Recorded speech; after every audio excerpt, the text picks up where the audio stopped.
Eu não ia fazer nenhum vídeo para falar do apagão, que eu acho desnecessário. Mas, ao mesmo tempo, eu fiquei tão surpresa com o comportamento das pessoas que eu achei que seria bom eu fazer esse vídeo, porque eu queria saber de vocês o que vocês acham. Vou falar minha experiência e queria que vocês escrevessem para mim o que vocês acham. Se eu sou muito ingênua, se eu sou... O que acontece, né? Essa semana, o meu marido estava de férias, pegou férias de uma semana. Justamente na segunda-feira, que foi o primeiro dia de férias dele, às 11h30 acabou a energia. Nós não tínhamos feito a compra da semana. Sempre fazemos compra para a semana toda no domingo. Compra de frutas, de verduras, de proteínas, iogurte, carne, essas coisas para passar a semana, né? Toda semana nós fazemos. E neste domingo nós saímos, ficamos o dia todo fora, fomos passear, fomos fazer outras coisas, deixamos a compra para segunda-feira. Às 11h30 da manhã, apaga tudo.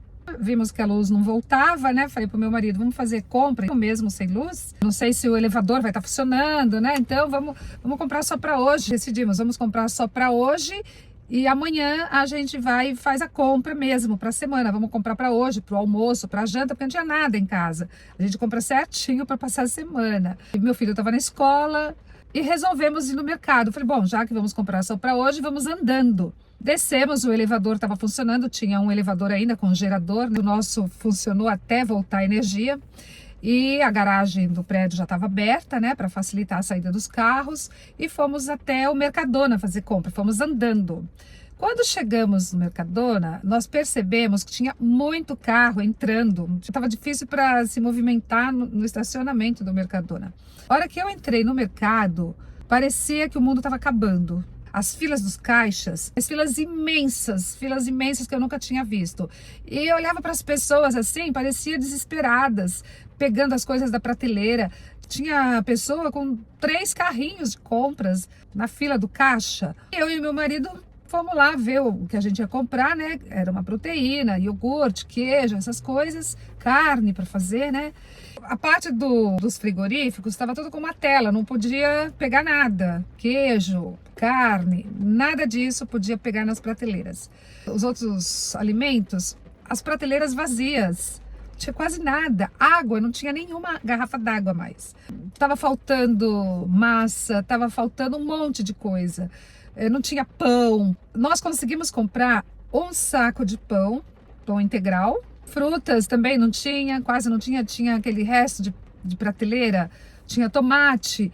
Tomate ainda tinha alguns naqueles tomates que vem já embalado. Fui lá, peguei um pacote de tomate, pegamos guacamole feito de abacate, a única coisa que estava lá no frigorífico que dava para pegar. E conseguimos comprar também aqueles, sabe esse salame que já vem embalado, que não é do frigorífico? Compramos salame, que eu nunca compro. Acabei comprando porque era a única coisa que tinha para comer. Porque em casa eu dou prioridade para proteínas, para coisa mais fresquinha, né? Eu evito comer embutidos. Mas aí nós compramos esses embutidos, que fica fora do freezer, que ainda tinha, um pão e guacamole. Foi o que nós compramos. Não tinha mais suco, não tinha nada, gente. Ah, leite tinha. Nós compramos 3 caixas de leite, porque nós pensamos, se não tiver como fazer café, né? Porque já não tinha energia, não tinha como fazer café, porque a cafeteira é elétrica, né? Não tinha como cozinhar, não tinha como fazer café, não tinha como fazer nada. Então falamos, vamos comprar leite, porque se não der para fazer café, toma leite com chocolate. E eu tinha que pensar no meu filho, né? Também. Meu filho tá nessa idade de comer bastante, né? De comer bem, eu gosto que meu filho se alimente bem. Enfim, foi o que nós levamos: leite, tomate, guacamole e pão integral para casa. E foi isso que eu almocei com meu marido. Eu olhava assim para os carrinhos, tanta gente enchendo 2, 3 carrinhos, as prateleiras vazias, e eu só queria comprar alimento para aquele dia. Eu não queria fazer a compra do mês ainda, nem da semana. Só ia comprar para aquele dia e não tinha. E eu olhava assim, eu falei, mas eu não acredito, mas só porque acabou a energia, porque não teve nenhum aviso oficial de autoridade nenhuma que estávamos num ataque cibernético, como cogitaram, ou era efeitos da guerra. Não tinha tido nenhum alarme, nenhuma sirene, nenhum aviso. E aí eu olhava assim e me perguntava, mas só porque acabou a energia, esse pânico todo? Meu marido leu alguma coisa aqui também na Espanha, uma parte da França. Mas mesmo assim, eu me perguntava, eu acredito que, como nós estamos tão próximo, né, Portugal tão próximo da Espanha, Não é difícil acabar a energia na Espanha e Portugal ao mesmo tempo. Porque imagina no Brasil. O Brasil é um país imenso. Pode acabar, já acabou, já teve um apagão, o último apagão que teve, acho que foram 4 dias. Muito pior do que esse em Portugal, né? Que foram 8 ou 9 horas, né? Acabou a energia às 11h30 aqui na minha casa, chegou por volta das 8h30. Ainda bem que está escurecendo mais tarde agora, né? Que está se aproximando o verão. E não chegou a ficar escuro. A luz voltou antes de escurecer, porque não tínhamos nem vela. Porque não tinha nada para comprar. O telefone já quase não funcionava, eu já estava com 8 de bateria, eu estava ficando incomunicável, estava assim. Eu me lembro que em São Paulo, no último apagão, eu estava aqui em Portugal, claro, né? Mas falei com a minha família, me parece que foram 4 dias sem energia. E não foi só São Paulo, né? Nos estados vizinhos também, né? Em algumas regiões. Então, assim, como o Brasil pode acontecer em vários estados ao mesmo tempo, aqui também pode acontecer em países vizinhos de Portugal. Foi o que eu pensei, né? Não pensei em nenhum momento, eu pensei em correr para o mercado para abastecer a minha despensa. Em nenhum momento eu pensei no pior. Em nenhum momento, para mim, a energia acabou e ia voltar, como acontece, como é normalmente, né? Aqui é muito raro acabar a energia. E falaram há pouco tempo atrás de um kit sobrevivência, né, para 3 dias. Mas mesmo assim, a mídia, eu acho, tá? A minha opinião pessoal é que a mídia exagera muito e o povo gosta de notícia ruim, né? Quando é notícia ruim, aí sim dá ibope. Todo mundo dá atenção, todo mundo comenta. É igual na rede social. Falou em desgraça, tá todo mundo ali, né? Comentando, tá dando ibope, tá dando engajamento. Se você fala de coisa boa, por exemplo, a televisão, no jornal mostra mais tragédia do que coisas boas, né? Por quê? Porque a tragédia é que dá ibope. Então o que aconteceu foi aquele efeito manada, né? Eu percebi. O psicológico coletivo, as pessoas já estão assim, sempre esperando o pior. Foi falado que acabou também na Espanha, parte da França também. O povo entrou em pânico coletivo, sem nem saber o que estava acontecendo. Tem um grupo correndo, o outro corre sem saber para onde vai, né? Existe uma fila, o pessoal entra na fila sem saber por que tem aquela fila, não sabe nem por que está na fila, né? Então o povo está assim, psicologicamente, eu diria que o povo está mal psicologicamente, né? Que está em pânico já, que já está sempre esperando pelo pior. Eu, em nenhum momento, eu esperei pelo pior. Eu sabia que ia voltar a luz, tá? As pessoas levando para casa aquele monte de coisa. Aí eu me pergunto, depois a energia voltou, o que esse pessoal faz com tanta coisa que levou do mercado? Às vezes a pessoa não tem nem um lugar para guardar, está gastando mais do que o orçamento previsto. E daí, voltou a energia, fica com aquele monte de coisa em casa, né? E um monte de gente sem poder comprar porque não tinha. Não é que faltou alimento, é que o supermercado não dava conta de abastecer as prateleiras, né? Foi tudo tão rápido, a comunicação também estava falhando. Então, para tudo. Na minha casa, por exemplo, é fogão, é cafeteira. Na maioria das casas de Portugal, eu diria, né? Você não tem como fazer comida, você não tem como fazer café, o banho seria banho gelado, porque graças a Deus a água continuou, né?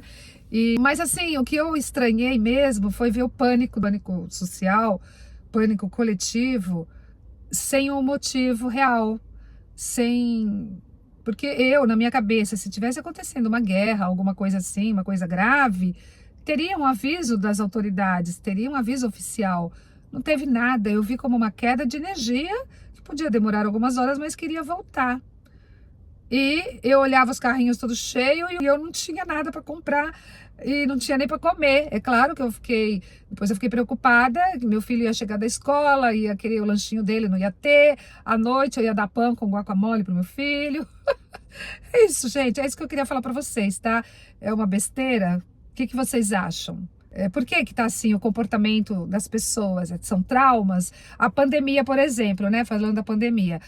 Quando teve a pandemia, eu morava na frente do Coimbra Shopping. Eu via aquelas filas imensas para entrar no Continente. No início, elas estavam também enchendo o carrinho, esvaziando as prateleiras, mas daí os supermercados passaram a colocar limite, né, na quantidade, no volume de compras e controlar o número de pessoas que entravam no supermercado. Eu via aquelas filas, eu nunca me desesperei, mesmo na pandemia, mesmo sabendo que era uma pandemia, Porque eu penso assim, ó, eu tô bem, não tô bem? Eu tô bem, meu filho tá bem, tá tudo bem, não tá acontecendo nada? Então vamos viver normalmente. Eu não vou passar pânico pro meu filho, assustar meu filho, porque não tá acontecendo nada. Cada um tem uma história para viver. É claro, teve muita gente que sofreu muito na pandemia, que perderam entes queridos, mas eu penso assim, eu deixo para sofrer quando acontece, quando já tá acontecendo. Eu não sofro por antecedência. É claro, eu não tinha como não me comover, como não sofrer pelos outros, pelo que estava acontecendo com as pessoas, perdendo entes queridos, muita gente sofrendo. Eu sofria mais de ver as pessoas, porque comigo estava tudo bem. E eu não me desesperava, eu não achava que ia acontecer comigo. Eu deixo para sofrer se tiver que sofrer mesmo, que nem agora no apagão. Eu não vi guerra, não vi sinal nenhum, só vi a queda de energia. Por que eu ia sofrer? Por que eu ia pensar no pior? Enquanto não acontecesse o pior, estava normal para mim. Então, eu tô errada de pensar assim, de não sofrer por antecedência, de não imaginar o pior. Primeiro que eu acredito em Deus. Eu acho que quem tem que morrer vai morrer mesmo, de qualquer jeito. Quando chegar a hora vai morrer. Então, assim, essas pessoas que levaram 3 carrinhos para casa cheio, por exemplo, se acontecesse algo de pior mesmo, elas iriam se salvar? Eu acho que não, tá? Eu não sei se eu tô certa, se eu tô errada. Fala pra mim, gente, o que vocês acham? Eu também devia pensar assim? Ou vocês concordam comigo que é o psicológico coletivo, que é o efeito manada, que as pessoas se desesperam sem saber o que está acontecendo, que as pessoas sempre esperam pelo pior? Escreve aí pra mim que eu gostaria de ouvir de vocês, tá? Porque pode ser que eu é que esteja errada, né? Muito obrigada, um grande beijo, até o próximo vídeo.